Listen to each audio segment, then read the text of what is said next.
So, as you can see, an article in Journal of American Ceramic Society, with the reference of this, no, consider the microstructure of ultrafine powder of partial stabilized zirconia as a function of temperature. So, the null hypotheses are formulated as follow. The null hypothesis pala, no, are formulated as follow. The null hypothesis H sub 0 state that rho is equal to 0, meaning there is no correlation between the temperature and porosity in the population. And the alternative hypothesis is H sub 1 states that rho is not equal to 0, indicating that there is a significant correlation between temperature and porosity. Okay? So, the test will be conducted level of significance na 0.05. So with the data below, no, yung data natin, so calculate the Pearson value of Pearson R. Then determine its correlation. So, kumbaga na, correlations na lang yung nakalagay dito sa pinaka choices natin. So, cycle lang natin yan, no? I will share my calculator. Double check lang natin yung mga given. 1, 1, 1, 2, 1, 3, 1, 1, 1, 6, 1, 2, 1, 3. Then sa kabila is 30.8, 19.26, 13.5, 11.4, 7.7, and 3.6. So, sharing this. Ito po. Nakita ko yung calcu. So, cycle lang po tayo. Scientific calculator technique. Mode. Ano tayo? Stop. 3. Then, syempre, linear na tayo kasi may x and y na tayo. So, sa x, lagyan natin yung mga temp. 1, 1, 0 equal. Then, 1, 2 equal. 1, 3 equal. Then, ano pa? 1, 1 equal. Next is 1, 6 equal. 1, 2 ulit equal. And then, 1, 3 equal. And sa y, here lang natin 30.8. Then 19.2, 6, 13.5, and then ano pa? 11.4, 7.7, 3.6.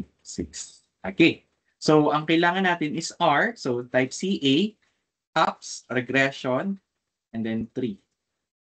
Is equal to negative 0.43. So, punta tayo sa solution natin. So, R is equal po sa, medyo makapal. R is equal to negative 0.433434. Ayan. And checking your notes on the different correlations, di ba? So, sana dapat kabisado nyo man lang itong pattern na to. Ang between 0.41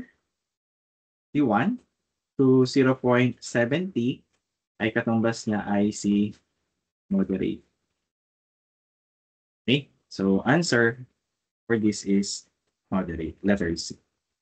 So, kapag perfect correlation, tandaan nyo lang yan, 1 dapat to.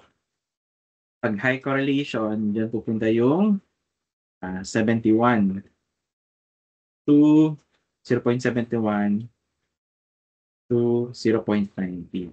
Meron pa tayong, sa pagitan nila, meron tayong very high. No? Na equal sa 0.91 to 0.99. Positive and negative. Pag slightly correlation, yun naman yung 0.21 to 0.40. Okay, next. Calculate the value of T computed. So here, using the R, no, huwag yung muna alisin sa calcul nyo yun. Ano formula ng T computed natin? T computed is equal to R, square root of n minus 2, all over square root of 1 minus R squared. So, substitute nyo lang po yung value ng ating R dito. So, using the calculator, no, para hindi tayo palito. Or hindi mabago or mag-round up agad yung sagot natin. So, paano yun? So, punta tayo dito. We can store it. So, shift. Pwede natin pindutin muna yung answer pala. Terminate natin yung shift. So, dapat walang shift. So, answer, shift, recall, RCL. Ay, ayun. Wait lang. Equal. Shift, RCL. Ayun na. Nakalagay na, no? May store na. Saang letter? A. Okay? Ayun yung A natin. Okay? Tapos press equal. Then, punta tayo ngayon. Dito, CA. So, ang problema kapag naka-stat tayo, huwag nyo munang aalisin sa stat, no? Mapapansin nyo yung division niya nakaganyan po, no? So, gamit lang tayo ng grouping symbols. Delete ko lang. So, sabi natin, ang formula natin ay equal sa R. So, open parenthesis. Alpha A, which is yung R natin.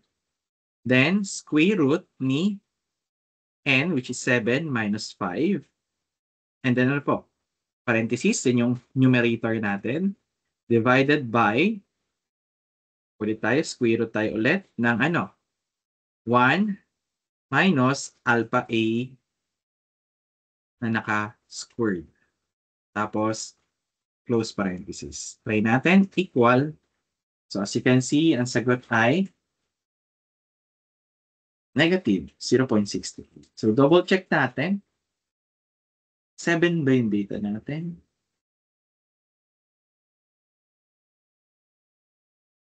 Kasi kung may kulang pa tayo dito, parenthesis ko ito ng buo. Para hindi siya, divide ko na lang.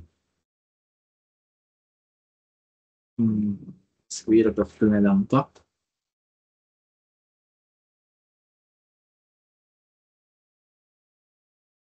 Still yung pa rin. Ba't kaya?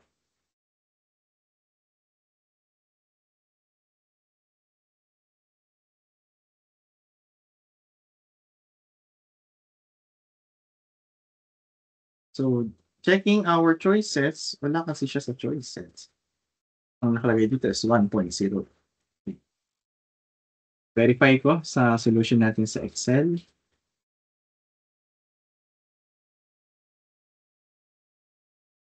Punta ako ng mode 1. So, R is equal to 0. Kasi naka-negative.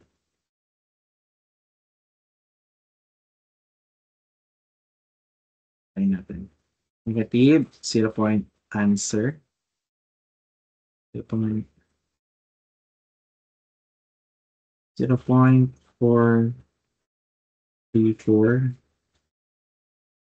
square root of 7 minus 2 over square root of 1 minus 0.434 squared. Tama naman. 1.63. Kung may negative, magiging negative lang naman siya dito. Mali yung sagot natin sa kanina. So, ito yung pinapakita ko na. So, kung letter A yan, ano ba yung letter A? Alpha A. Yan. Sige try natin. Alpha A, square root of 7 minus 2 all over square root of 1 minus alpha A squared equal. Negative 1.0. Tama naman pala. So, answer is negative 1.08. Better. So, kanina, baka ang problem natin is kung sa kulang lang tayo ng parenthesis. So, you can check na lang. So, ang problem ko ngayon is yung stat ko, wala na yung data. Type na lang natin ulit naman. Ngayon, continue tayo. Sabi dyan, ano po? Anong sabi dyan? Next is state the conclusion. So, ano po ba ang conclusion? Check muna natin, ano po ba yung T critical. Saan nakikuha yun? Sa T-table. Nakikita niyo po dito. So, binigay sa atin po dyan ay meron tayong 0.05. No? Mapapansin nyo, ito para sa two-tail to. Kung one tail lang, katulad ito, kasi ito nung nasa quiz no, nakalagay dyan, one tail. Ibig sabihin yan, hahatiin mo siya sa saan? Sa dalawa. So, magiging 0.05 divided by 2, 0.025 yung titignan mong value ng D natin. So, si DF, ang formula ng naman ni DF, ay ano po?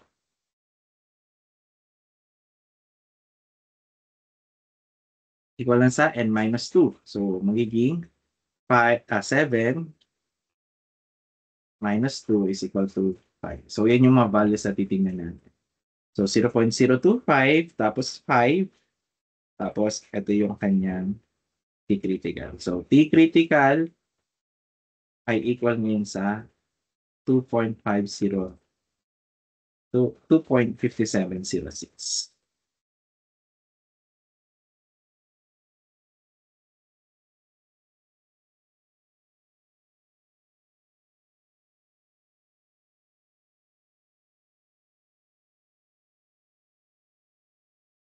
Okay? So, double check, no? So, since 1.08 siya, negative or positive, mas malaki pa rin naman si 2.57.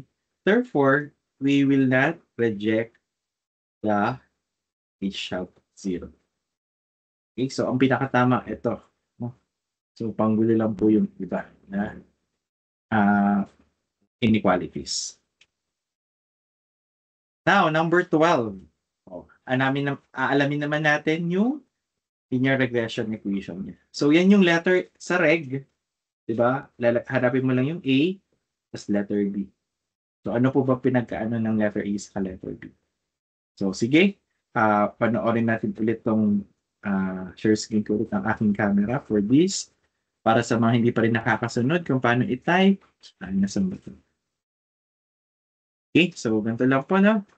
So, type nyo lang po. Again, sige. Mode. Then, stat, 3, pindot. Then, linear.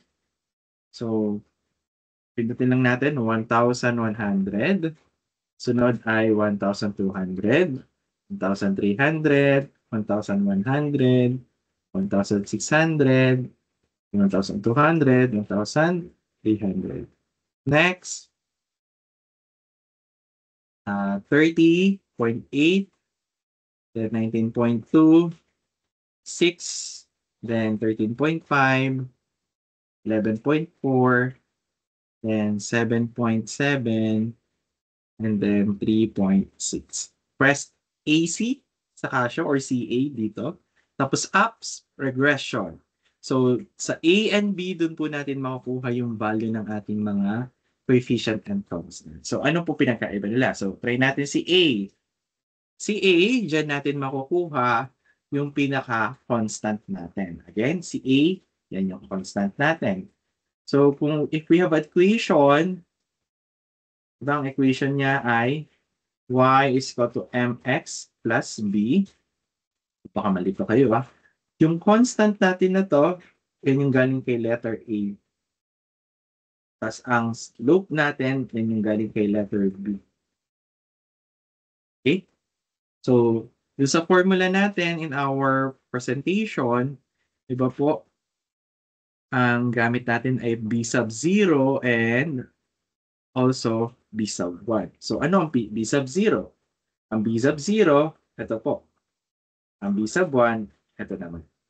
Okay? So, same po sila. Okay. So, having this, we can now have, ano nakuha natin yung value kanina? A is equal to 42 pala. 42.8258. Next. Ayan po yun, no? So, ups lang po ulit. Regression, 8. Then, B, equal. So, negative 0, 2, 3, 6, no? Negative. Yung B naman ay negative 0.0236. So, writing this in an equation form, so we can have y is equal to, ito ang B, di ba? Negative 0.0236x plus, ito naman po yung constant, 42.825. Okay, so rearrange nyo lang. Similar naman po yan kay letter B. Okay. Ay, mali pala, no? So, walang sagot pala dito kasi ito ay 0.0236 dapat. Oh, so, answer is letter B. So, correct na lang natin sa ating pinaka-zip grade. So, sa zip grade naman po, no? For example, ito po. Pakita ko na din po sa inyo.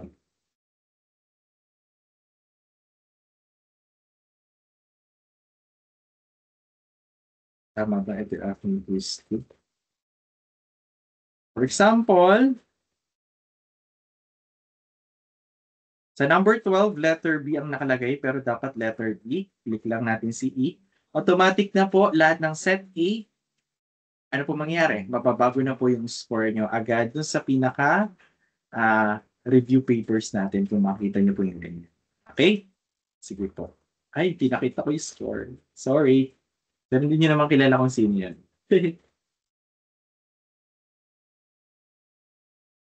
Trap ko na lang yung dito. Next, number 13, ang tanong naman po, repeated value. So, ito medyo tricky, pero madali lang po. So, yung y daw ay equal to, y is equal to 11.4. So, ito po yun, no? Ang pag sinabi natin fitted value kasi, ito po yun. Ito po yung equation natin na yun. Okay? Ano yung magiging value ni y when you substitute the value of x na katapat ni y? Actually, sa book, dapat may y hat. Dapat to, no? Para maging fitted value. Okay? So, huwag na lang po kayo malito. So, bali sa substitute lang po natin at y is 11.4, x is equal to ilan po? 1,600. So, therefore, y, fitted value is equal to negative 0.0236 times the 1,600 plus the 42.8258. And answer is equal to, calculate na lang po dito, no? So, mode 1, ano po yun?